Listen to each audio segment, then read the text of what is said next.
وأنكحوا الأيام منكم والصالحين من عبادكم وإمائكم إن يكونوا فقراء يغنهم الله من فضله والله واسع عليم وليستعفف الذين لا يجدون نكاحا حتى يغنيهم الله من فضله والذين يبتغون الكتاب مما ملكت أيمانكم فكاتبوهم إن علمتم فيهم خيرا وآتوهم مما لله الذي آتاكم ولا تكرهوا فتياتكم على البغاء إن أردنا تحصنا لتبتغوا عرض الحياة الدنيا ومن يكرههن فإن الله من بعد إكراههن غفور رحيم. الحمد لله والصلاة والسلام على رسول الله محمد بن عبد الله وعلى آله وصحبه أجمعين أما بعد. நேற்றைய நிகழ்ச்சியில் நிக்காஹுடன் சம்பந்தப்படக்கூடிய சட்டங்களில் முக்கியமான பகுதியாகிய மஹருடைய சட்டங்கள் பற்றி விளக்கம் சொல்லப்பட்டது. இன்றைய இந்த நிகழ்ச்சியில் நிக்காஹுடன் தொடர்புடைய முக்கியமான அம்சமாகிய வலிமா சம்பந்தப்பட்ட சட்டங்களை சொல்லாமல் நினைக்கின்றேன். பொதுவாக வலிமா என்பது ஒரு முஸ்லிமான ஒரு ஆண் திருமணம் செய்த சந்தர்ப்பத்தில் அந்த திருமண சந்தோஷத்தை அவர் ஏனையவர்களுடன் பகிர்ந்து கொள்வதற்காக வேண்டி வழங்கக்கூடிய ஒரு விருந்து உபசாரம் தான் நாங்கள் வலிமான்னு சொல்கின்றோம். எனவே அந்த வலிமா என்பது அடிப்படையில் திருமணத்தில் ஒரு ஆண் இணையக்கூடிய சந்தர்ப்பத்தில் அவர் தனது சந்தோஷத்தை வெளிப்படுத்தும் முகமாக ஏனையவர்களுடன் தனது சந்தோஷத்தை பகிர்ந்து கொள்ளும் முகமாக அவர் அளிக்கக்கூடிய விருந்து உபசாரம் தான் வலிமான்னு சொல்கின்றோம். அந்த வகையில் அடிப்படையில் அந்த வலிமாவை செய்யக்கூடியவர் அந்த திருமணத்தில் இணையக்கூடிய ஆண், அவரின் பொறுப்பு தான் அடிப்படையில் வலிமா வழங்குவது. இந்த வலிமாவுடைய சட்டத்தை பொறுத்தவரையில் மார்க்க அறிஞர்கள் பெரும்பான்மையானோட கருத்து இந்த வலிமா ஒரு சுன்னத்தான விருந்து உபசாரம். நிக்காஹில் மிக முக்கியமான சுன்னத் முஅக்கதா போன்று பேணப்பட வேண்டிய முக்கியமான சுன்னாக்கள் ஒன்று தான் இந்த வலிமா விருந்து உபசாரம். சில அறிஞர்கள் இதை கட்டாயம் என்று கூட சொல்லியிருக்கின்றார்கள். திருமணம் செய்யக்கூடிய ஒருவர் ஏதோ ஒரு வகையில் ஒரு வலிமா விருந்து உபசாரத்தை வழங்குவது கட்டாயம் என்று கூட சொல்லியிருக்கின்றார்கள். இந்த வலிமா பற்றி ரசூலுல்லாஹி ஸல்லல்லாஹு அலைஹி வஸல்லம் அவர்கள் நிறைய ஹதீஸ்களில் அவர்கள் தூண்ணியும் இருக்கின்றார்கள், அதன் சட்டங்களை தெளிவுபடுத்தியும் இருக்கின்றார்கள். அப்துர் ரஹ்மான் அவுஃப் ரலியல்லாஹு அவர்கள் மதீனாவுக்கு சென்று அவர்கள் ஹிஜ்ரத் சென்றதுக்கு பின்னால் அவர்கள் நபி ஸல்லல்லாஹு அலைஹி வஸல்லம் அவர்களை சந்திப்பதற்காக ஒரு தினத்தில் வருகின்றார்கள். அந்த சந்தர்ப்பத்தில் அவர்களுடைய ஆடையில், அதாவது மஞ்சள் நிறமான சாயங்கள் அங்கே பட்டிருந்தது. அன்று வலமையில் ரசூலுல்லாஹி ஸல்லல்லாஹு அலைஹி வஸல்லம் காலப்பகுதியில் அன்றைய மதீனாவில் பெண்கள் தங்களை அலங்கரித்து கொள்ள வேண்டி குறிப்பாக மணப்பெண்கள் அப்படி பாய்க்கக்கூடிய ஒரு நிறத்துடைய அடையாளத்தை ரசூலுல்லாஹ் கண்டு கொண்டார்கள். இந்த நிறம் இவருடைய ஆடையில் பட்டிருப்பதை பார்த்து ரசூலுல்லாஹி ஸல்லல்லாஹு அலைஹி வஸல்லம் முடிவு செய்தார்கள், இவர் திருமணம் செய்திருக்க வேண்டும். எனவே புதிதாக திருமணம் செய்திருக்க வேண்டும். அதனால் தான் இது பெண்கள் பயன்படுத்தக்கூடிய அந்த நிறம் ஆடையில் பட்டிருக்கின்றது. எனவே ரசூலுல்லாஹி ஸல்லல்லாஹு அலைஹி வஸல்லம் அவர்கள் அந்த அப்துர் ரஹ்மான் அவுஃப் ரலியல்லாஹு கேட்கின்றார்கள், நீங்கள் திருமணம் செய்தீர்களா என்று கேட்கின்றார்கள். புதுசாக திருமணம் செய்திருக்கின்றார்கள் கேட்ட நேரத்தில் அவர்கள் ஆம் என்று சொன்னார்கள். அவர் சொன்னார்கள், நான் ஒரு பெண்ணை திருமணம் செய்தேன், அலா நவாத்தி தஹபின், அதாவது ஒரு மஹரா நான் கொடுத்தேன், ஒரு தங்கத்தினாலான ஒரு ஈத்தப்பல விதையின் பிராலம், ஒரு ஈத்தப்பல விதையின் பாரத்தின் அளவுக்கு ஒரு தங்கம் கொடுத்து நான் திருமணம் செய்தேன் என்று அந்த பெண்மணி அப்துர் ரஹ்மான் அவுஃப் குறிப்பிட்டார்கள். அந்த சந்தர்ப்பத்தில் ரசூலுல்லாஹி ஸல்லல்லாஹு அலைஹி வஸல்லம் அவர்களை பார்த்து சொன்னார்கள், அவுலிம் வலோ பிஷாத்தின், நீங்கள் திருமணம் முடித்தீர்களா? அப்படியா இருந்தால் வலிமா கொடுக்க வேண்டும். நீங்கள் வலிமா கொடுக்க வேண்டும் என்று அவர்கள் சொல்கின்றார்கள். நீங்கள் வலிமாவுக்கு குறைஞ்சபட்சம் ஒரு ஆட்டையாவது அறுத்து வலிமா கொடுக்க வேண்டும். குறைஞ்சபட்சம் ஒரு ஆட்டையாவது அறுத்து வலிமா கொடுக்க வேண்டும் என்று அவர் சொன்னார்கள். எனவே இங்கே ரசூல் ஸல்லல்லாஹு அலைஹி வஸல்லம் அவர்கள் அப்துர் ரஹ்மான் பின் அவுஃப் ரலியல்லாஹு அவர்கள் திருமணம் செய்துவிட்டு வந்த சந்தர்ப்பத்தில் வலிமா கொடுக்க வேண்டும். அதிலும் குறைஞ்சபட்சம் ஒரு ஆட்டையாவது அறுத்து வலிமா கொடுக்க வேண்டும் என்று அவர்கள் சொல்கின்றார்கள். எனவே இந்த ஹதீஸில் ரசூல் ஸல்லல்லாஹு அலைஹி வஸல்லம் அவர்கள் வலிமா கொடுக்க வேண்டும் என்ற செய்தியை அவர்களுக்கு வலியுறுத்தி சொல்லியிருக்கின்றார்கள். அதே போன்று ரசூலுல்லாஹி ஸல்லல்லாஹு அலைஹி வஸல்லம் அவர்களும் திருமணம் செய்த எந்த ஒரு சந்தர்ப்பத்திலேயும் நாங்கள் அறிந்திருக்கின்றோம். நபி ஸல்லல்லாஹு அலைஹி வஸல்லம் அவர்கள் 11 திருமணங்கள் செய்து அவர்கள் வாழ்க்கை நடத்தியிருக்கின்றார்கள். இந்த திருமணம் செய்த சந்தர்ப்பங்கள் ஒவ்வொன்றிலையும் நபி ஸல்லல்லாஹு அலைஹி வஸல்லம் அவர்கள் அந்த வலிமாவை தவறாமல் செய்து வந்திருக்கின்றார்கள். எனவே அந்த வலிமாவை அவர்கள் தவறாமல் செய்திருக்கின்றார்கள். இந்த அடிப்படையில் வலிமா மார்க்கத்தில் முக்கியமான ஒரு சுன்னா என்பதை நாங்கள் விளங்கிக் கொள்ளலாம். அடுத்ததாக இந்த வலிமா திருமண ஒப்பந்தம் நடக்கக்கூடிய சந்தர்ப்பத்தில் நாங்கள் எப்போது இந்த வலிமாவை நிறைவேற்ற வேண்டும். இந்த வலிமா கொடுக்க வேண்டிய சந்தர்ப்பம், இந்த வலிமா கொடுக்க வேண்டிய சந்தர்ப்பத்தை பொறுத்தவரையில் பொதுவாக திருமண ஒப்பந்தம் நடந்து முடிந்ததற்கு பின்னால் அவர்கள் வலிமா கொடுக்கலாம். அதுக்கு பின்னால் வலிமா கொடுப்பார்களாக இருந்தால் அவர்கள் அந்த சுன்னாவை செய்த நன்மை அவர்கள் கிடைக்கும். அடிப்படையில் அதாவது வலிமா என்பது திருமணத்துடைய சந்தோஷத்தை பகிர்ந்து கொள்ளக்கூடிய ஒரு வலிமா. எனவே அந்த அடிப்படையில் திருமண ஒப்பந்தம் நடந்துவிட்டால் வலிமாவை கொடுக்கலாம். அப்துர் ரஹ்மான் அவுஃப் ரலியல்லாஹு அவரிடத்திலையும் ரசூலுல்லாஹி ஸல்லல்லாஹு அலைஹி வஸல்லம் அவர்கள் திருமணம் செய்தீர்களா என்று கேட்டுவிட்டு தான் வலிமா கொடுக்கும்படி சொன்னார்கள். எனவே அடிப்படையில் திருமணம் நடந்துவிட்டால், அந்த ஒப்பந்தம் நடந்துவிட்டால் அதற்கு பின்னால் அவர்கள் வலிமா கொடுப்பது அனுமதிக்கப்பட்டிருக்கின்றது. ஆனாலும் அந்த கணவனுடைய முழுமையான சந்தோஷம் அந்த வாழ்க்கையில் ஏற்படுவது அந்த பெண்ணை அவர்கள் கைப்பிடிக்கக்கூடிய சந்தர்ப்பத்தில் தான். எனவே அந்த பெண்ணை கைப்பிடித்து வாழ்க்கையில் குடும்ப வாழ்க்கையில் அதை இணைந்ததற்கு பின்னால் தான் அதை கொடுப்பது மிச்சமே விரும்பப்படக்கூடிய அம்சம். எனவே அந்த பெண் அதாவது கல்யாணம் முடித்ததனுடைய சந்தோஷங்கள் எல்லாம் அவர் அனுபவிப்பது அவர் பெண்ணை கைப்பிடித்ததற்கு பின்னால் தான். ஏன்னா அந்த திருமண சந்தோஷம் என்பது உண்மையில் மிக பெரிய அளவில் ஏற்படுவது அந்த பெண்ணை அவர் வாழ்க்கையில் இணைந்ததற்கு பின்னால் தான். ஏன்னா அந்த அடிப்படையில் வாழ்க்கையில் இணைந்ததற்கு பின்னால் பெண்ணை அவர் கைப்பிடித்து பாரமடுத்து அந்த பெண்ணுடன் இணைந்ததற்கு பின்னால் கொடுப்பது மிக விருப்பமான ஒன்றாக காணப்படுகின்றது. எனவே அதுக்கு மாற்றமாக நாங்கள் அந்த வலிமாவுடைய விருந்தை திருமண ஒப்பந்தத்துக்கு பின்னால் பெண்ணை கைப்பிடிப்பதற்கு முன்னாலும் சரி, அதை பெண்ணுடன் இணைவதற்கு முன்னாலும் சரி அவர் கொடுப்பாரா இருந்தால் அடிப்படையில் அந்த சுன்னா நிறைவேறும். அவருக்கு அந்த சுன்னா செய்த நன்மை கிடைக்கும். சிறப்பானது தான் அவர் வாழ்க்கையில் இணைந்ததற்கு பின்னால் அந்த வலிமாவை வழங்குவது. அடுத்ததாக இந்த வலிமாவுடைய தொடர்புடைய சட்டங்கள். இந்த வலிமா பொறுத்தவரையில் இந்த வலிமா இதற்கு எந்த அளவு நாங்கள் விருந்துக்கு செலவழிக்க வேண்டும், எப்படிப்பட்ட அளவில் இந்த விருந்து ஷாவரத்தை செய்ய வேண்டும் என்பதை பற்றி இதிலையும் வரையறை ஒன்றில்லை. ஒவ்வொருவரும் அவருடைய வசதிக்கு ஏற்ற மாதிரி சிறிய அளவுலையும் வலிமா கொடுக்கலாம், அல்லது வசதி இருக்குமா இருந்தால் பெரிய அளவுலையும் வலிமா கொடுக்க அனுமதிக்கப்பட்டிருக்கின்றது. ரசூலுல்லாஹி ஸல்லல்லாஹு அலைஹி வஸல்லம் அவர்கள் ஒரு சந்தர்ப்பத்தில் அவர்கள் பெரும்பாலும் மிக எளிமையான வலிமாக்களை அவர்கள் வழங்கியிருக்கின்றார்கள். ரசூலுல்லாஹி ஸல்லல்லாஹு அலைஹி வஸல்லம் அவர்கள் பெரும்பாலும் அவருடைய கையில் பணங்களை வைத்து கொண்டிருப்பதில்லை. அவர்கள் கிடைக்கக்கூடிய எல்லாம் சதகா கொடுத்திடுவார்கள். அவர்கள் ஒரு எளிமையான வாழ்க்கை தான் வாழ்ந்திருக்கின்றார்கள். எனவே ரசூலுல்லாஹி ஸல்லல்லாஹு அலைஹி வஸல்லம் அவர்கள் திருமணம் செய்த நிறைய சந்தர்ப்பங்களையும் மிக எளிமையான வலிமா தான் செய்திருக்கின்றார்கள்.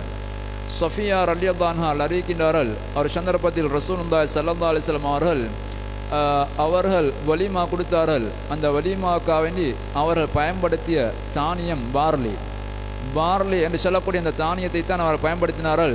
அதிலையும் அதோட அளவு எவ்வளவு சொன்னால், அதாவது 2 முத்துகள் அன்று மதீனாவில் காணப்பட்ட அளவுகள், அதில் 2 முத்துகள் அவர்கள் கொடுத்திருக்கின்றார்கள். 2 முத்துகள் என்று சொல்வது இன்று எங்கட நிறையில் அளவில் நாங்கள் சொல்வதாய்ந்தால் 1 கிலோகிராமும் 200 கிராம்கள். அதாவது அந்த உணவுக்காக வேண்டி பயன்படுத்தப்பட்டிருக்கக்கூடிய தானியம் நாங்கள் சொல்வதாய்ந்த சுமாராக ஒரு 1 கிலோவும் 200 கிராம் அரிசியை கொண்டு சாப்பாடு செய்து வலிமா கொடுத்த ஒன்று தான். ஏன்னா மிகவும் ஒரு சிறிய ஒரு தொகையாது. எங்களுக்கு தெரியும், ஒரு கிலோவுக்கு நாங்கள் சாப்பாடு சமைப்போமா இருந்தால் அதை எத்தனை பேருக்கு பங்கிடலாம்.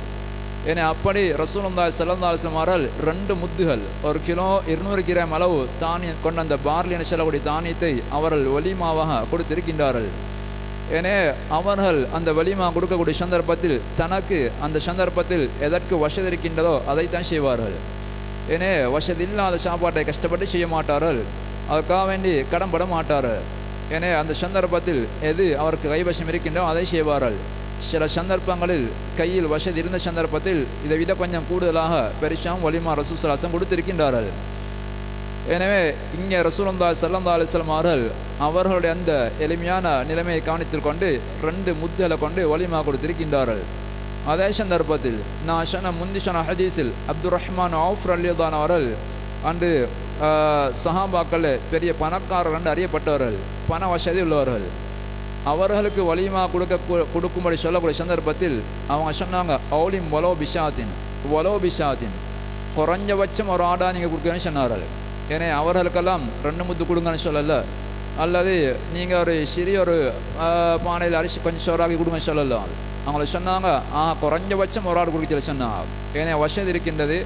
ஏன்னா அந்த வசதி உள்ள சந்தர்ப்பத்தில் இந்த சந்தர்ப்பத்தை மகிழ்ச்சியை பாயிடக்கூடிய சந்தர்ப்பத்தில் கூடுதலான ஆக்களை அழைப்பிடுத்து நிறைய எளியவர்களுக்கு உணவு வழங்கி அப்படி அவர்களுக்கு நிறைய செய்யலாம்.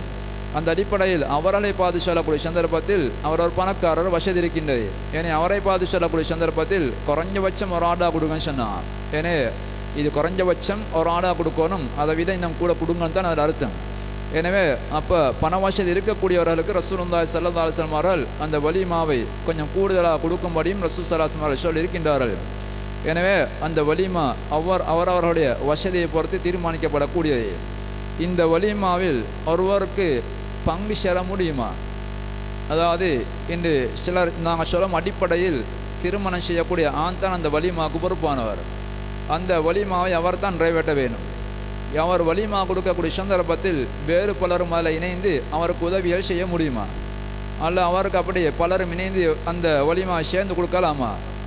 அப்படி கேட்க முடியுமா? நாங்கள் பார்க்கக்கூடிய சந்தர்ப்பத்தில் ரசூலுல்லாஹி ஸல்லல்லாஹு அலைஹி வஸல்லம் வாழ்க்கையில் அதற்கும் அங்கே ஆதாரம் இருக்கின்றது. ரசூலுல்லாஹி ஸல்லல்லாஹு அலைஹி வஸல்லம் அவர்கள் ஹைபர் யுத்தத்துக்கு சென்ற சந்தர்ப்பத்தில் அவர்கள் அந்த ஹைபர்ல முஸ்லிம்களுக்கு பெரிய வெற்றி கிடைக்கின்றது. அங்கே ஹைபர்ல யஹூதி குல தலைவர்கள் ஒருவரின் மகளாகிய சஃபியா பின்த் ஹுயை, அதாவது ஹுயை இப்னு அஹ்தப் என்று சொல்லக்கூடிய யஹூதி தலைவர் ஒருவரின் மகள் தான் சஃபியா சொல்லக்கூடியவர்கள். அந்த சஃபியா சிறை கைதியாக பிடிக்கப்பட்டார்கள். அவர்களை ரசூலுல்லாஹி ஸல்லல்லாஹு அலைஹி வஸல்லம் விடுவித்து அவர்கள் தான் திருமணம் செய்து கொண்டார்கள். சஃபியா ரலியல்லாஹு அவர்களை திருமணம் செய்தார்கள். அப்பொழுது ரசூலுல்லாஹி ஸல்லல்லாஹு அலைஹி வஸல்லம் அவர்கள் அவரிடத்தில் இருந்த உணவுப் பொருட்களை அவர்கள் விரித்து வைத்து சஹாபாத்தோர் சொன்னார்கள், அவங்கள்ட்ட இருக்கிற சாமானும் வந்து போடுங்க. ரசூல் ஸல்லல்லாஹு அலைஹி வஸல்லம் அவங்கள்ட்ட சில உணவுகள் இருந்தது. ஏன்னா ரசூல் ஸல்லல்லாஹு அலைஹி வஸல்லம் இந்த சந்தர்ப்பத்தில் அந்த கொஞ்சம் உணவை கொண்டு மாத்திரம் அவங்க ரசூல் ஸல்லல்லாஹு அலைஹி வஸல்லம் அந்த வலிமா கொடுக்கலாம். ஏன்னா மற்ற சஹாபாக்கள்கிட்ட சொன்னாங்க, அவங்கள்ட்ட தான் கொண்டு வந்து போடுங்க.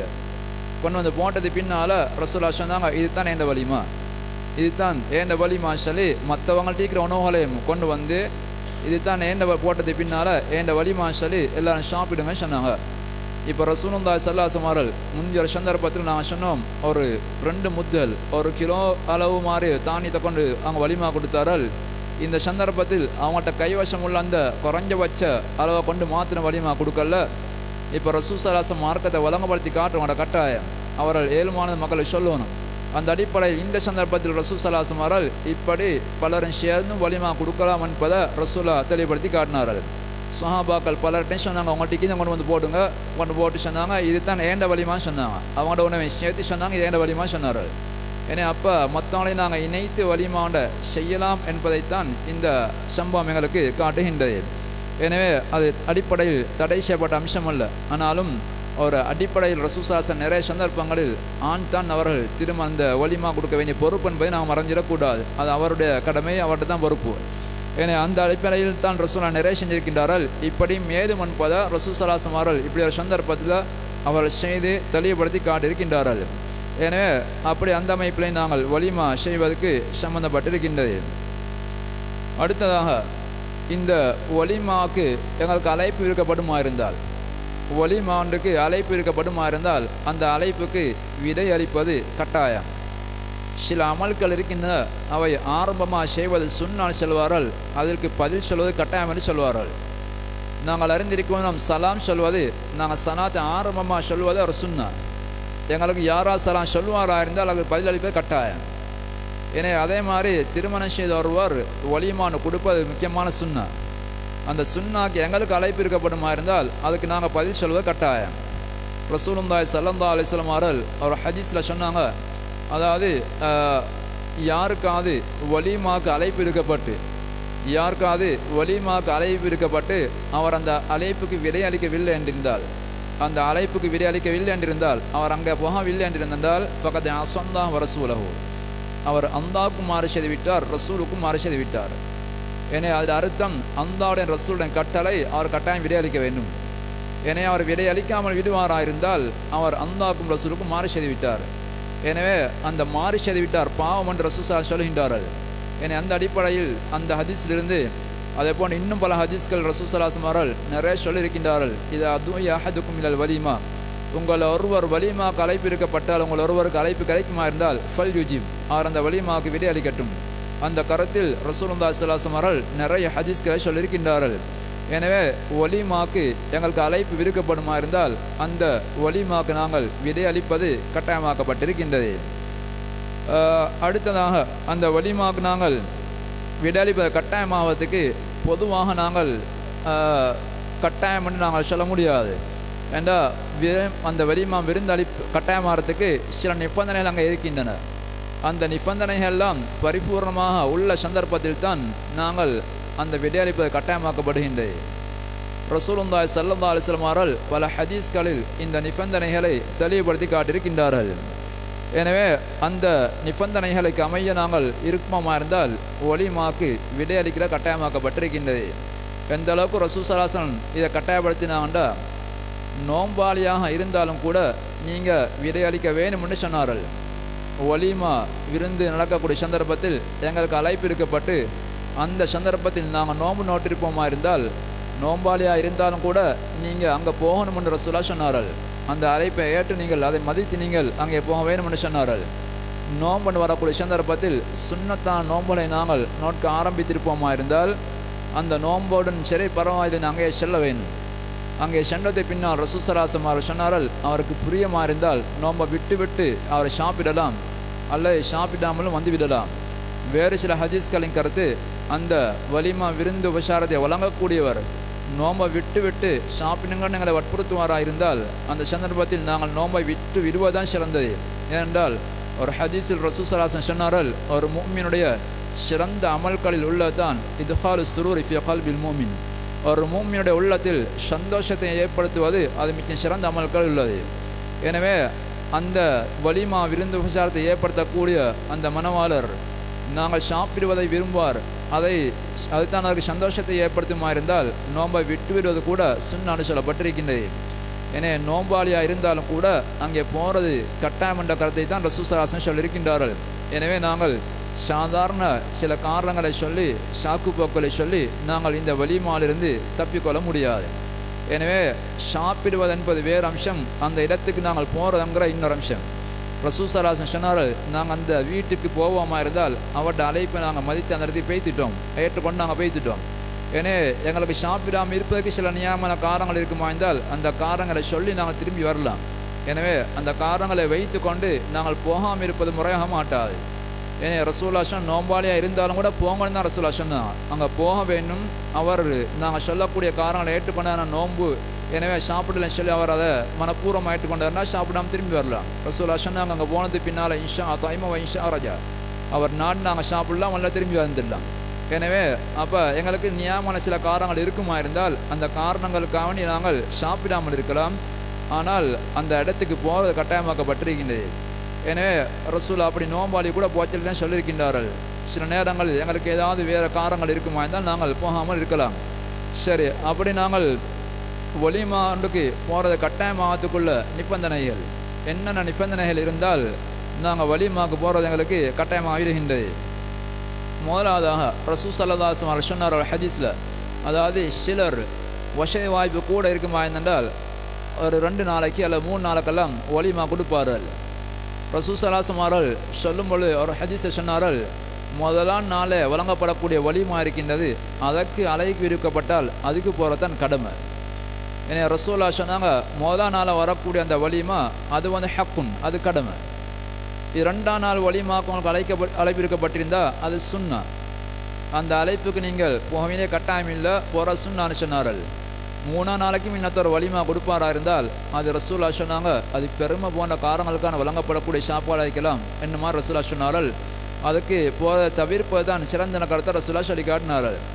எனவே அப்படி சிலர் பல தினங்கள் வலிமா உபசாரத்தை அவர்கள் வைத்திருப்பார்களா இருந்தால் எங்களுக்கு முதலாவது தினத்திலே அழைப்பு இருக்கப்படுமா இருந்தால் அந்த சந்தர்ப்பத்தில் தான் நாங்கள் போறது கட்டாயமாக்கப்பட்டிருக்கின்றது.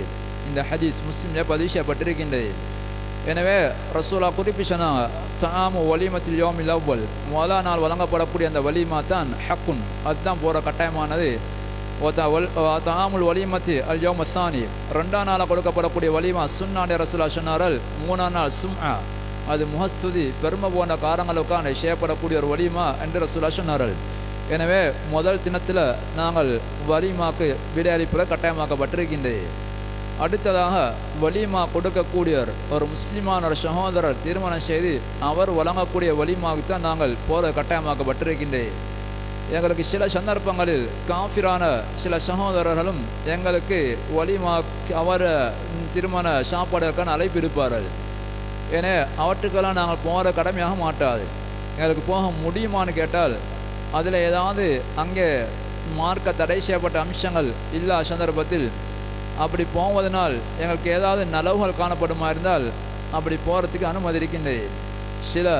சில நேரங்களில் அயல் வீட்டு ஹக்குகளை நாங்கள் பேண வேண்டிய சந்தர்ப்பம் வரலாம், அல்லது இஸ்லாத்தின் பேரில் நல்லெண்ணங்களை ஏற்படுத்துறதுக்காக வேண்டி அப்படி மாதிரி சில காரணங்களை அடிப்படையாக வைத்து அவருடைய வலிமாக்கு அந்த விடரிக்க வேண்டிய தேவைகளுக்கு இருக்குமா இருந்தால் அப்படி அளித்ததை பற்றி பரவாயில்லை. ஆனால் அவருடைய அது முறையான ஒரு வலிமாவாக காணப்பட வேண்டும். அங்கே பொதுவாக பின்னால் நிபந்தனை சொல்லப்படும். அந்த வலிமா நடக்கக்கூடிய அடுத்த நிபந்தனை, வலிமா நடக்கக்கூடிய இடத்தில் ஒரு முஸ்லிமான ஒருவருடைய வலிமா இருக்கலாம், அல்ல யாருடைய வலிமா இருந்தாலும் சரி, அந்த வலிமா நடக்கக்கூடிய இடத்தில் அங்கே மார்க்கம் தடை செய்த அம்சங்கள் இருக்கக்கூடாது. மார்க்கம் தடை செய்த அம்சங்கள் அங்கே காணப்படுமா இருந்தால் அந்த வலிமாக்கு போறது கடமையாக மாட்டாது. அந்த மார்க்கம் தடை செய்த அம்சங்கள் இடம்பெறக்கூடிய இடத்தில் அது போற அடிப்படை போற விஷயத்தை பொறுத்து அது ஆக்களை பொறுத்து வித்தியாசமாகும். சிலவரை பொறுத்தவரையில் அவருடைய செல்வாக்களை பயன்படுத்தி அவர்கள் அங்கே போய் அங்கே நடக்கக்கூடிய பாவமான காரியத்தை அவரால் நிப்பட்டதுள்ள சக்தி இருக்குமா இருந்தால் அவர்கள் பெய்து நிப்பட்ட வேணும். ஏனே சிலர் இருக்கின்றால் தலைமைத்துவம் உள்ளவர்கள் அல்லது குடும்பத்தில் மதிக்கப்படக்கூடியவர்கள், ஏனே அங்கே சங்கீதம் இசைக்கப்படுகின்றது, அல்லது ஆண்கள் பெண்கள்லாம் ஒன்று கலந்திருக்கின்றார்கள், அல்லது இப்படி ஏதாவது மார்க்கம் தடை செய்யப்பட்ட சில உணவுப் பொருட்கள் அங்கே பரிமாறப்படுகின்றது, இது போன்ற காரணங்கள் அங்கே நிகழுமா இருந்தால் அந்த இடத்தில் நாங்கள் போகக்கூடாது. ஆனால் நாங்கள் போய் அதை எங்களால் நிப்பட்ட முடியுமா இருந்தால், எங்களுக்கு செல்வாக்கு இருக்கின்றது, எங்களோட கௌரவத்தில் செல்வாக்க அல்ல எங்களோட சக்தியை பயன்படுத்தி அதை நிப்பாட்டலாம் என்று இருந்தால் நாங்கள் கட்டாயமாக போய்த்து நிப்பாட்ட வேணும். அப்படி எங்களால் ஒன்றுமே செய்ய முடியாது, சாதிக்க முடியாது என்று இருக்குமா இருந்தால் நாங்கள் அந்த இடத்துக்கு போகக்கூடாது. ஏனே ரசூலுல்லாஹி ஸல்லல்லாஹு அலைஹி வஸல்லம் அவர்கள் சொன்ன ஹதீஸ்களை தெரியும், பல விதத்தில் நாம் கேட்டிருக்கின்றோம். ஒரு பாவம் நடப்பதை கண்டால் நாங்கள் அதாவது எங்களோட கையால் அதை நாங்கள் தடுத்து நிப்பட்டோனும், எங்களோட சக்தியை பயன்படுத்தி நிப்பட்டவனும், அப்படி இல்லாட்டி எங்களோட வாயில் நாங்கள் சொல்லி நிப்பட்டவனும். அந்த ரெண்டுமே எங்களுக்கு செய்யறதுக்கு ஏலா போன சொன்னால் கல்பால சரி வெறுக்கணும். ஏன்னா கல்பால வெறுப்பதற்கு அடையாளம் தான் நாங்கள் அங்கே போகாமிக்கிறது. எனவே நாங்கள் ஒரு பாவம் நடக்கக்கூடிய இடத்துக்கு போவோமா இருந்தால் அந்த பாவத்தை நாங்கள் அங்கீகரிக்கிற மாதிரி இருக்கும். எனவே ரசூலுல்லாஹ் அதை விட குறைஞ்ச தரம் ஒன்று இல்லைன்னு சொல்லியிருக்கிறார்கள். எனவே நாங்கள் கல்பால வெறுப்பதற்கு அடையாளம் அங்கே பாவம் அதை எடுத்து போகாமல் இருப்பது தான். எனவே அந்த குர்ஆனை சொல்லி காட்டியிருக்கின்றான். சஹாபாக்கள் சில சஹாபாக்களை பற்றி சொல்லக்கூடிய சந்தர்ப்பத்தில், அதாவது வைதா மர்ரு பில்லஹ்வி மர்ரு கிராமா, அவர்கள் சஹாபாக்களை பொறுத்தவரையில் அவர்கள் பாவங்கள் நடக்கக்கூடிய இடத்துக்கு அவர்கள் செல்வார்களாக இருந்தால், அந்த இடத்தை தாண்டி செல்வார்களாக இருந்தால் அவர்கள் மர்ரு கிராமா, அவர்கள் கௌரவமாக அந்த இடத்தால தாண்டி சென்று விடுவார்கள். அவர்கள் அங்கே நிற்க மாட்டார்கள், கௌரவமாக தாண்டி சென்று விடுவார்கள் என்று ரசூலுல்லாஹி ஸல்லல்லாஹு அலைஹி வஸல்லம் அவர்கள் அந்த குர்ஆனிலே சொல்லி காட்டுகின்றான். எனவே பாவத்தில் நாங்கள் அந்த இடத்துல பார்த்து கொண்டு அதை அங்கீகரித்து கொண்டு நாங்கள் இருக்கக்கூடாது என்பதை அந்த வசனம் எனக்கு தெளிவுபடுத்தி காட்டுகின்றது. அடுத்ததாக அந்த நிபந்தனைகள் உள்ள ஒன்று முக்கியமான இன்னொரு அம்சம்தான் அந்த வலிமாவில் ஏழைகள் புறக்கணிக்கப்பட்டிருக்க கூடாது. ஏழைகள் புறக்கணிக்கப்படக்கூடிய அந்த வலிமாவை ரசூலுல்லாஹி ஸல்லல்லாஹு அலைஹி வஸல்லம் அவர்கள் மிச்சம் மோசமான வலிமான சொல்லி காட்டினார்கள். ரசூலுல்லாஹ் ஹதீஸ்ல சொன்னாங்க, ஷர்ருல் வலிமா, வலிமாக்கள்ல ஆக மோசமான வலிமா தெரியுமா? அந்த வலிமாக்கு யுத்வா இலைஹா, அந்த அதுக்கு அழைக்கு விற்கப்படுகின்றது மையபாஹா. இந்த சாப்பாட்டுக்கெல்லாம் நாங்கள் போக வேண்டிய தேவையில்லை, பெருமைத்தனம் கொள்ளக்கூடியவர்கள், சாப்பாட்டை பற்றி அக்கறை இல்லாதவர்களுக்கு அழைப்பு இருக்கப்படுகின்றது. அர்த்தம் பணக்காரர்கள். அந்த பணக்காரர்களுக்கு அங்கே அழைப்பு இருக்கப்படுகின்றது. எனவே அந்த வலிமா தடுக்கப்படுகின்றது. மையதீஹா, ரசூலுல்லாஹ் சொன்ன அந்த வலிமாக்கு வர எத்தனை பேர் தயாராக இருக்கின்றார்கள்? அப்படி தயாராகிக்கக்கூடியவர்களுக்கு அந்த வலிமால அழைப்பு இருக்கப்படுவதில்லை, அவங்கள கூப்பிடப்படுவதில்லை. ஏன்னா அப்படி உள்ள ஒரு வலிமா தான் ரசூலுல்லாஹ் சொன்ன மோசமான வலிமா. எனவே எங்களோட வலிமாக்கள் உணவளித்து நாங்கள் சதக்காக கொடுக்கக்கூடிய அந்த சந்தர்ப்பத்தில் முக்கியமாக ஏழைகள் கருத்தில் கொள்ளப்பட வேண்டும். அந்த ஏழைகளை கருத்தில் கொள்ளாமல் நாங்கள் ஒரு வலிமா சேவமாக இருந்தால் அதை ரசூலுல்லாஹி ஸல்லல்லாஹு அலைஹி வஸல்லம் அவர்கள் மிச்சம் மோசமான வலிமான்னு சொல்லி காட்டியிருக்கின்றார்கள். எனவே அப்படிப்பட்ட ஒரு வலிமாக்கள் எங்களுக்கு அழைப்பு இருக்கப்படுமா இருந்தால், எனவே எங்கள்கிட்ட வசதி இருக்கின்றது, அதனால் எங்களுக்கு அழைப்பிடுத்திருக்கின்றார்கள். அங்கே ஏழைகள் யாருக்கும் அழைப்பு இருக்கப்பட்டில்லை. ஏன்னா இது பெரும்பாலும் பெருமைத்தனத்துக்காகவும் இந்த பணக்காரர்களுக்கு இடம் கொடுப்பதற்கான கொடுக்கப்படக்கூடிய ஒரு வலிமா. இப்படிப்பட்ட வலிமாக்களில் நாங்கள் கலந்து கொள்ளக்கூடாதுன்னு தான் ரசூலுல்லாஹி ஸல்லல்லாஹு அலைஹி வஸல்லம் அவர்கள் அந்த ஹதீஸ்ல கருத்து எங்களுக்கு வழங்குகின்றது. எனவே முறையான வலிமாக்கு அழைப்பு இருக்கப்பட்டால் நாங்கள் அதுக்கு போகிற கட்டாயம். அடுத்ததாக வலிமாவுடைய எங்களுக்கு வலிமா கொடுப்பதற்குள்ள நிபந்தனைகள் ஒன்று தான். அந்த வலிமாக்கு எங்களுக்கு அழைப்பு எடுப்பதற்கான காரணம், அதாவது அவருடைய சுயநலங்களை அடைந்து கொள்வதற்காக வேண்டி எங்கள் மூலமாக அவருடைய சில சுயநலங்களை அடைந்து கொள்வதற்காக வேண்டி எங்களுக்கு அழைப்படுத்தி இருக்கக்கூடாது. எனவே எங்களில் உண்மை மேல மஹப்பத் ஒன்று வைத்து அல்ல நாங்கள் வர வேண்டும் என்று தேவை வைத்து அவர் வலிமாக்கு அழைப்பிடித்திருக்கின்றார். நாங்கள் சில நேரங்களில் சில வலிமாக்கு ஆக்களை தெரிவித்த ஒரு சந்தர்ப்பத்தில் அவருக்கு நாங்கள் சொல்ல வேண்டும் கட்டாயம். ஏனென்றால் அவர் பதவியில் இருக்கிறவர், அவராக எங்களுக்கு இத்தனை வேலை சாதிக்க வேண்டியது.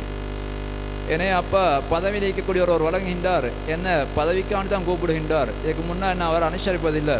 அதனால் இப்போ என்ற பதவியை பயன்படுத்தி அவருக்கு சில சுயநலங்கள் இருக்கின்றது, அதை அடைந்து கொள்வதற்காகத்தான் வலிமா கூப்பிடுகின்றார். அப்படியெல்லாம் செய்வார்கள்.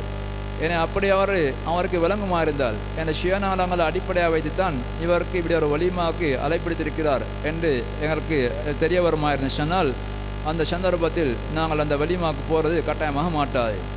இந்த 5 நிபந்தனைகளும் இருக்கக்கூடிய சந்தர்ப்பத்தில் தான் நாம் அந்த வலிமானுக்கு போகிறது கட்டாயமாக்கப்பட்டிருக்கின்றது. இதில் ஏதாவது ஒரு நிபந்தனை இல்லாமல் இருக்குமா இருந்தால் அப்படிப்பட்ட ஒரு வலிமாக்கு நாங்கள் போவது கட்டாயமாக மாட்டாது. அதில் குறிப்பாக பாவங்கள் நடக்கக்கூடிய இடங்களை நாங்கள் புறக்கணிப்பது கட்டாயமாக இருக்கின்றது. எங்களால் அந்த பாவங்களை அங்கே சென்று தடுக்க முடியாத சந்தர்ப்பத்தில். அடுத்ததாக வலிமாக்கள், இந்த நிக்காஹுடைய வலிமா தான் அடிப்படையில் நாங்கள் வலிமான்னு சொல்லப்படக்கூடியது. இதை தவிர வலிமாக்கள் பல வகை இருக்கின்றது. பல காரணங்களுக்காக ஒவ்வொருத்தர் சாப்பாடுகள் போடுவாங்க. ஏன்னா அப்படிப்பட்ட சாப்பாடுகள் பல இருக்கின்றது. எங்களுக்கு தெரியும் சில சாப்பாடு சுத்தமாகவே பாவம். ஏன்னா சுத்தமாகவே பாவமான ஒரு சாப்பாடுக்கு அழைப்பு இருக்கப்படுமா இருந்தால், உதாரணமாக அந்நியர்களால் செய்யப்படக்கூடிய சில வலிமாக்கள் இருக்கலாம். அவருடைய மதத்தை கௌரவப்படுத்தும் முகமாக அல்ல அவருடைய மத பெரியவர்களை கௌரவப்படுத்தும் முகமாக அல்ல அவர்களுக்கென்றே அங்கே அறுத்து பலியிடப்பட்டு அங்கே ஒரு வலிமா செய்யப்பட்டு அதற்காக வேண்டி எங்களுக்கு அழைப்பு இருக்கப்படுமா இருந்தால் அந்த வலிமாக்கள் நாங்கள் கலந்து கொள்ளக்கூடாது. அந்த வலிமாக்களுக்காண்டி செய்யப்படக்கூடிய உணவுகளை நாங்கள் சாப்பிடக்கூடாது. குறிப்பாக அந்நியர்களுடைய வலிமாக்கள் அவங்களுடைய சாப்பாடு பொறுத்தவரையில் அவருடைய மார்க்கத்தை சம்பந்தப்படுத்தி அங்கே வலிமாக்கள் மேற்கொள்ளப்படுமா இருந்தால் அந்த வலிமாக்களுக்கு போவதும் ஹராம், நாங்கள் அதை சாப்பிடவும் கூடாது. எனவே அவரை சுத்தமான குஃப்ரில் இருக்கக்கூடியவர்கள் அந்த குஃப்ரை கண்ணியப்படுத்தி அவரை செய்யக்கூடிய அந்த வலிமாவை நாங்கள் புறக்கணிக்க வேண்டும். அதுக்கு நாங்கள் செல்வமாக இருந்தால் நாங்கள் அவனோட குஃப்ரை புரிந்து கொண்ட மாதிரி ஆகிவிடுகின்றது. எனவே இதில் நாங்கள் வேறு, அதாவது இந்த பாத்தில கட்டாயம் நாங்கள் எதிர்க்க வேண்டும். எங்களுக்கு தைரியமாக சொல்ல ஏழாம் நிலையில் நாங்கள் இருக்கின்றோம், குறைஞ்சபட்சம் அந்த மாதிரி நிகழ்ச்சியில் நாங்கள் கலந்து கொள்ளாமல் இருக்க வேண்டும். எனவே இதில் நாங்கள் அயல் வீடு அல்லது வேறு ஏதாவது காரணங்களை சொல்லி இப்படிப்பட்ட நிகழ்ச்சிகளில் கலந்து கொள்ளக்கூடாது. பாவம் நடக்கக்கூடிய சந்தர்ப்பத்தில் வேறு சுன்னத்தான ஹக்களை நாங்கள் யோசிக்க வேண்டிய தேவையில்லை. ஏன்னா அவர்களை பற்றி இஸ்லாத்தை பற்றி நல்லெண்ணம் ஏற்படுத்துது அல்லது அயல் வீட்டு ஹக்கள் நாங்கள் பேண வேண்டியிருக்கின்றது. இது மாதிரி அல்லது தொழில் எங்களோட ஒன்றாக இருக்கக்கூடியவர் இது போன்ற காரணங்களை வைத்து நாங்கள் அந்த சாப்பாடுகளுக்கு செல்வதை நியாயப்படுத்த முடியாது. அதே மாதிரி தான் இஸ்லாத்துடைய அடிப்படையிலையும் இஸ்லாத்தில் இருக்கக்கூடிய சந்தர்ப்பத்திலையும் ஏதாவது தெளிவான ஷிர்க்களை செய்து அங்கே உணவு பரிமாறப்படுமா இருந்தால் அல்லது பித்ஆத்துகளுக்காக வேண்டி அடிப்படையில் செய்யப்படக்கூடிய சாப்பாடுகள் இருக்குமா இருந்தால் அதை நாங்கள் புறக்கணிக்க வேண்டும். ஏன்னா பித்ஆத் என்பது தெளிவாகவே பாவமாக இருக்கக்கூடிய ஒரு அம்சம். எனவே அதுக்கு நாங்கள் செல்வதன் மூலமாக நாங்கள் அந்த இடத்தை செல்வதன் மூலமாக அந்த சாப்பாடு நாங்கள் அங்கீகரித்த மாதிரி ஆகிடுகின்றது. இதை தவிர சாதாரண சில காரணங்களுக்காக வேண்டி விருந்தல் வழங்க வைக்கப்படுகின்றது. சில மார்க்கத்தில் அனுமதிக்கப்பட்ட சில அம்சங்கள் இவற்றுக்காக வேண்டி விருந்தல் அங்கே பரிமாறப்படுமா இருந்தால் அந்த விருந்துக்கு நாங்கள் போவது சுன்னத்தாக்கப்பட்டிருக்கின்றது. இப்னு உமர் ரலியல்லாஹு அவர்கள் அதை பற்றி சொல்லப்பட்டிருக்கின்றது. அவர்களுக்கு அழைப்பு விடுக்கப்படக்கூடிய எந்த ஒரு வலிமாக்குமாறு செல்வார்கள், அது திருமண வலிமா இருந்தாலும் சரி அல்ல முறையான வேறு வலிமாக்களாக இருந்தாலும் சரி. எனவே அவர்கள் அப்படி வேறு வலிமாக்களுக்கும் போவார்கள். ரசூலுல்லாஹி ஸல்லல்லாஹு அலைஹி வஸல்லம் அவர்கள் ஒரு ஹதீஸ்ல அதாவது சில விருந்தல் அனுமதிக்கப்பட்ட சொல்லி காட்டியிருக்கின்றார்கள். ரசூலுல்லாஹி ஸல்லல்லாஹு அலைஹி வஸல்லம் அவர்கள் தனது நபுவத்துடைய பணியை பற்றி சொல்லக்கூடிய சந்தர்ப்பத்தில் ரசூலா ஒரு உதாரணம் சொல்லி காட்டினார்கள். அந்த உதாரணம் எதை போல சொன்னா ரசூலா சொன்னார்கள், நான் எப்படிப்பட்ட இந்த ரிசாலத்தை எப்படிப்பட்டேன்னு சொன்னா ஒரு வீட்டை கட்டின ஒரு மனிதனை போல வீட்டை கட்டி போட்டு அவர் ஒரு விருந்து ஏற்பாடு செய்கிறார். விருந்து ஏற்பாடு செஞ்சு போட்டு அவர் ஒரு அழைப்பாளர் அழைக்கிறார், அனுப்புறார். எல்லா இடங்களும் போய்த்து அந்த விருந்துக்கு வரச்சல சொல்லிட்டு வாருங்க. எனவே அந்த விரைவிந்தால் அந்த அழைப்பாளருடைய அழைப்பை ஏற்றுக்கொண்டவங்க விருந்தில் கலந்து கொண்டு அந்த நல்ல உணவுகளை பெற்றுக்கொள்வார்கள். யார் அதை புறக்கணிக்கிறாரோ அவங்களுக்கு சாப்பாடு கிடைக்காது. இது மாதிரி தான் ரசூலா சொல்லி காட்டினாங்க. என்னுடைய தாவாம் இது மாதிரி தான். அல்லாஹ் சுப்ஹானஹு வ தஆலா சுவர்க்கத்தில் ஒரு விருந்தை ஏற்பாடு செஞ்சு விட்டு சுவர்க்கத்தை தயார் செஞ்சு விட்டு அங்கே மாதுபத் பெரிய விருந்து வச்சிருக்கின்றான். அதுக்கு அழைப்பிடுப்பதற்காக என்ன அனுப்பிக்கிறான். ஏண்ட அழைப்புக்கு விரையளிக்கக்கூடிய சுவர்க்கத்தை போய் அந்த விருந்தை சாப்பிடுவார்கள், புறக்கணிக்கிறார்கள், விருந்தை சாப்பிட மாட்டார்கள். ஏன்னா ரசூலா அந்த நபுவத்தில் பணிக்கு உதாரணம் காட்டக்கூடிய சந்தர்ப்பத்தில் ஒரு ஊட்டை கட்டி விட்டு அதில் குடிபோகக்கூடிய சந்தர்ப்பத்தில் ஒரு விருந்து ஏற்பாடு செய்து போல ரசூலா சொல்லி காட்டினார்கள். அப்போ ரசூலா ஒரு உதாரணமாக சொல்லி காட்டுறாங்க, ஊட்டை கட்டி போட்டு விருந்து உருக்குவது போல. அப்போ அதிலிருந்து எங்களுக்கு வழங்கின்ற ரசூல் ஸல்லல்லாஹு அலைஹி வஸல்லம் அப்படிப்பட்ட அந்த விருந்து அங்கே நடைமுறையில் இருந்திருக்கின்றது. ஏன்னா வீடு ஒன்றை கட்டிவிட்டு அதை குடிபோகக்கூடிய சந்தர்ப்பத்தில் ஒரு விருந்து அங்கே வைக்கப்படுமா இருந்தால் அல்லது பரீட்சையில் சித்தி அடையக்கூடிய ஒரு மாணவர் அதை சந்தோஷத்தை வெளிப்படுத்தும் மூலமாக அங்கே விருந்தில் ஏற்பாடு செய்வாராக இருந்தால் அல்ல இது போன வேறு சந்தோஷமான நிகழ்ச்சிகள் அங்கே நடைபெற்று அதற்காக விருந்தல் வைக்கப்படுமா இருந்தால் அந்த விருந்தலுக்கு எங்களை கலந்து கொள்ள அனுமதிக்கின்றது. இந்த விருந்தலில் நாங்கள் கலந்து கொள்வதாக இருந்தால் அடிப்படையில் ஆமாக்கப்பட்ட ஒரு நிகழ்ச்சியாக காணப்பட வேண்டும். அடுத்து ரெண்டாவதாக இதில் அந்நியவர்களுக்கு ஒப்பாக 2 அமைப்பு அங்கே வரக்கூடாது. சில நிகழ்வுகள் காணப்படுகின்றன, அதில் இஸ்லாத்தை பற்றி ஒன்றும் சொல்லப்பட்டில்லை, ஆனால் அது எங்கள்ட அந்நிய சமூகத்துடைய கலாச்சாரத்தை பின்பற்றி வந்த ஒரு நடைமுறை தான் எங்கள்கிட்ட வந்திருக்கின்றது. சில நேரங்கள் எங்கள்கிட்ட வளமையில் வந்துவிட்டது. இப்போ நிறைய இடங்களையும் பெண்கள் அவர்கள் வாலிப வயது அடைந்து இப்பொழுது அந்த குமரி பெண்களாக மாறக்கூடிய சந்தர்ப்பத்தில் அதற்காக ஒரு விருந்து ஏற்பாடு செய்கின்றார்கள். ஏன்னா இது அடிப்படையில் இஸ்லாத்தில் வந்த ஒரு ஒன்றல்ல, இது எங்களோட ஊரில் உள்ள ஏனைய சமூகங்களோட கலாச்சாரத்திலிருந்து எங்களுக்கு வந்து சேர்ந்தவை. ஏன்னா இது நாங்கள் அந்நியர்களுக்கு இது ஒப்பாகிறோம். முஸ்லிம்களோட நடைமுறையில் சஹாபாக்களோட காலப்பகுதியிலோ அல்ல பின்ன வந்த காலப்பகுதியிலோ அல்லது எங்களோட ஊர்களை மிச்ச நெருக்கமான காலப்பகுதி வரைக்கும் அது காணப்படலாம். முஸ்லிம்கள்ட்ட அப்படி ஒரு நிகழ்ச்சி காணப்படலாம். ஏன்னா இப்போ இது சுத்தமாக இந்துக்கள அல்ல பௌத்தர்களுடைய கலாச்சாரத்தையும் வந்து சேர்ந்து அந்நியவர்களுக்கு ஒப்பாக 2 அமைப்பு அங்கே காணப்படுமா இருந்தால் அந்த ஒளிமாக்கள் நாங்கள் கலந்து கொள்ளக்கூடாது. அப்படி இல்லாத பட்சத்தில் பொதுவாக மார்க்கத்தில் தடை செய்யப்படாத பொதுவான சில நிகழ்ச்சிகளில் தன சந்தோஷத்தை பகிர்ந்து கொள்வதற்காக வேண்டி அவர் ஒருவர் விருந்தனை ஏற்பாடு செய்வாராக இருந்தால் அப்படி ஏற்பாடு செய்ய யாருக்கு அனுமதியும் இருக்கின்றது. அப்படிப்பட்ட விருந்துகளில் நாங்கள் கலந்து கொள்வதும் சுன்னத்தாக்கப்பட்டிருக்கின்றது. எனவே இவைத்தான் இந்த ஒலிமா சம்பந்தப்பட்ட முக்கியமான சட்டங்கள். இவற்றில் ஏதாவது சந்தேகங்கள் தெளிவுகள் தேவையாக கேட்டுக்கொள்ளலாம்.